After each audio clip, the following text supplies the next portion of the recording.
To those who abuse themselves and others, and those who revive again.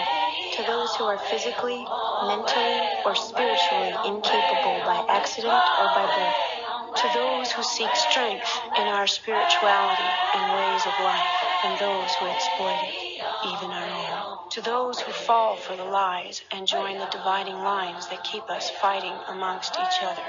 To the outsiders who step in, good or bad, and those of us who don't know better. To the leaders and prisoners of war, politics, crime, race, and religion, innocent or guilty. To the young, the old. I'm starting to see a pattern here. Is it safe to say that many individuals believe on a spiritual level that when individuals or collectives have been subjected to psychopathic predation, that those individuals or collectives are on the receiving end of some sort of divine judgment? Is that correct? Before we get into this discussion, I just want to point out something fundamental. The construct of judgment is tied to the construct of crisis. In fact, the word crisis is the same as the word judgment. Crisis is the Greek word for the word judgment. That idea of judging and making a decision is essentially the same as crisis or catastrophe.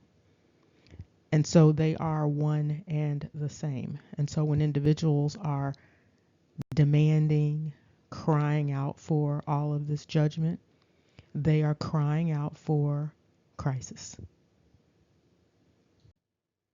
Now, what some individuals might refer to as divine judgment, some others might refer to it as clearing the way. 1785, the beginning of the Highland clearances. This is out of the Scots Clans article. The clan system regarded the land as belonging to their community. Does this sound familiar? Worked areas being passed down through the family while additional lands could be rented. As the generations passed, the clan chiefs became more wealthy and detached from their clansmen or their kinsmen, regarding them as their effects or their objects rather than their family members.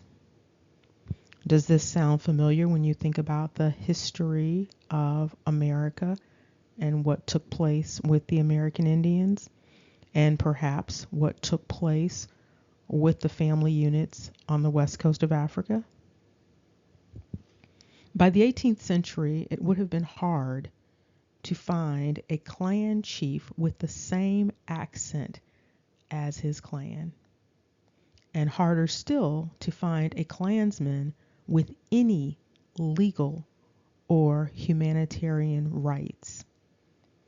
Now, I want to point out to you that these same clan chiefs made their way into the Americas and finagled their way into the American Indian systems and made their way into the positions of clan chiefs, tribal chiefs in the Americas. Now, some of you might not have been aware of the fact that the Indian removals were simply a replication of something that had taken place in Europe prior to the individuals coming over. Some came over voluntarily, and some came over because of forced deportations, and others came over out of necessity because things were made very difficult. And it seemed to many of them, according to the narratives, impossible to exist or survive in the spaces that they were in, particularly in the Isles. Okay. And so there was a period of time after those Jacobite uprisings wherein they had something known as the Highland clearances. And the Highland clearances looked exactly like the Indian removals. The Highland clearances involved the forced eviction of inhabitants of the Highlands and the Western Islands of Scotland, beginning in the mid to late 18th century and continuing intermittently into the mid 19th century. We are reading out of Britannica. The removals cleared the land of people primarily to allow for the introduction of sheep farming. The Highland clearances resulted in the destruction of the traditional clan society and began a pattern of rural depopulation and emigration with the E from Scotland. As you are aware, the Isles are surrounded by water, and waterfront property historically has been a high priority for many venture capitalists. The article goes on to indicate the Highlanders still followed the clan system, which had been in place for hundreds of years. The clan was ruled by one family from which its chief was drawn. Sound familiar? The kinfolk and others who made up the clan lived together in agricultural townships that functioned like collectives or joint tenancy farms. The land was controlled by the chief, but leased from him by tacksmen who rented it to tenant farmers, who in turn employed cotters to help cultivate it. Now, why is this all important? Because you should be able to see from this that this dynamic is a pattern. And in fact, it's very difficult to know exactly what the cultural dynamics were with American Indians because of the infusion of this particular collective into the narrative. Because interestingly, this is also the setup that we see with American Indian narratives. However, there's this general flipping of the matrilineal descent for patrilineal descent, which would be more closely similar to what was going on in much of Europe. And so what we have are these clan chiefs that sold out their kinsmen. Okay. And so this set the stage for this same type of dynamic in the Americas when these same individuals were marrying into these various American Indian collectives. And so bringing this dynamic with them. And so they had no faithfulness in terms of these clan chiefs. The article goes on to indicate that the clan was also very much a martial system, martial military system, that was grounded on the obligation of its fighting men to provide military service for the chief, to whom they owed personal allegiance. Those fighting men were partly dependent on plunder gained from raiding neighboring clans to maintain their standard of living. And so when you look at the history of clan culture in the Highlands, you see these constant feuds between these various clans, these collectives. Very similar to the American narrative about the Hatfields and the McCoys. And of course, those would be Scots collectives. And here the article goes on to discuss how some of these removals started prior to this whole Highland clearance dynamic. If you recall, there were these Jacobite battles, and the result of the battles was that many of the people who were on the losing end were deported. They were charged with treason and either executed or punished in Europe, or they were deported and often given a choice.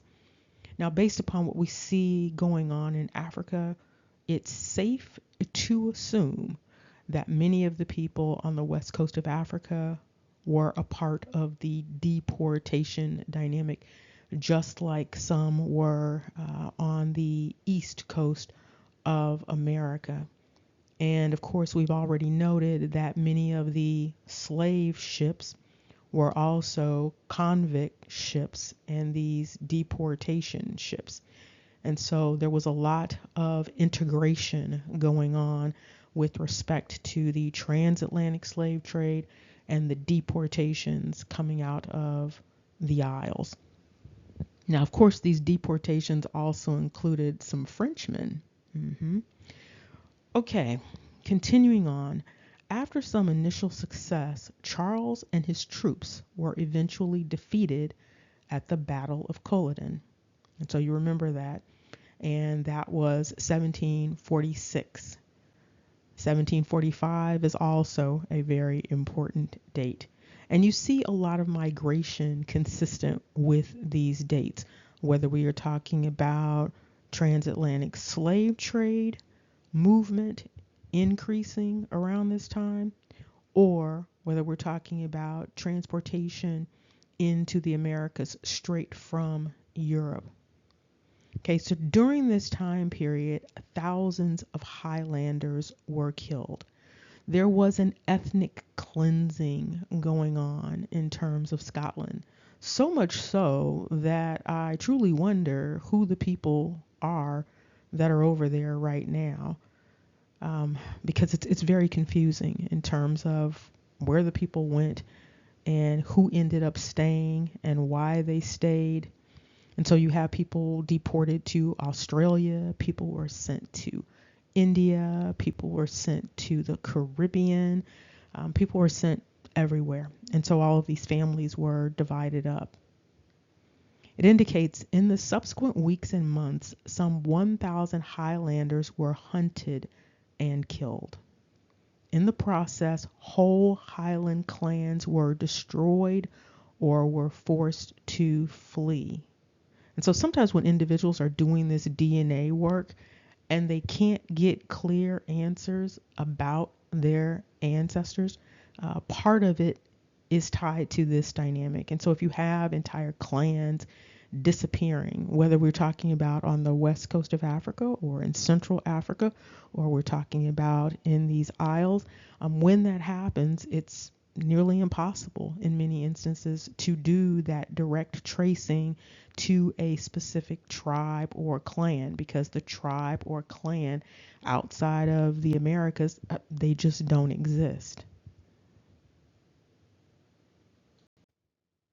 Continuing on, it indicates that years following the Battle of Culloden, the British government imposed these very restrictive laws that compromised the power of the remaining clan chiefs and the Gaelic culture that underpinned it.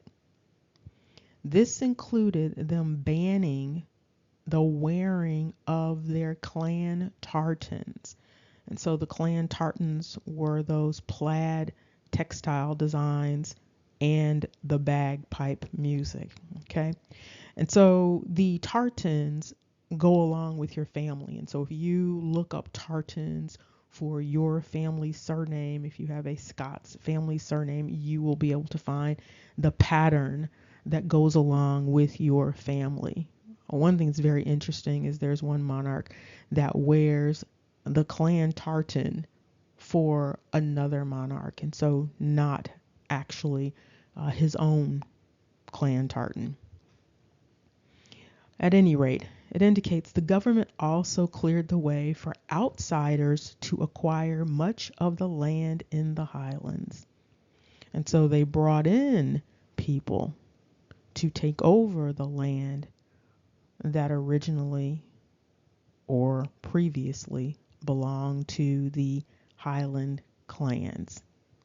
The new landlords were set on replicating capitalist agriculture models employed in the lowlands. Let me repeat this to you. The government also cleared the way for outsiders to acquire much of the land in the highlands. This is the same process that took place with the American Indians with the bringing over of the Scottish clans. And so they were unable to hold their own where they were, and had no problem doing to others what had been done to them. And so, again, the new landlords were set on replicating capitalist agriculture models employed in the lowlands. Now, of course, there are many people who might consider this entire dynamic of the removals, of the clearances, of the deportations, of the clearing the way as some sort of divine judgment. However, when you look at it with clear vision, you see that this is simply game. To those who abuse themselves and others, and those who revive again, to those who are physically, mentally, or spiritually incapable by accident or by birth, to those who seek strength in our spirituality and ways of life, and those who exploit it, even our own, to those who fall for the lies and join the dividing lines that keep us fighting amongst each other, to the outsiders who step in, good or bad, and those of us who don't know better, to the leaders and prisoners of war, politics, crime, race, and religion, innocent or guilty,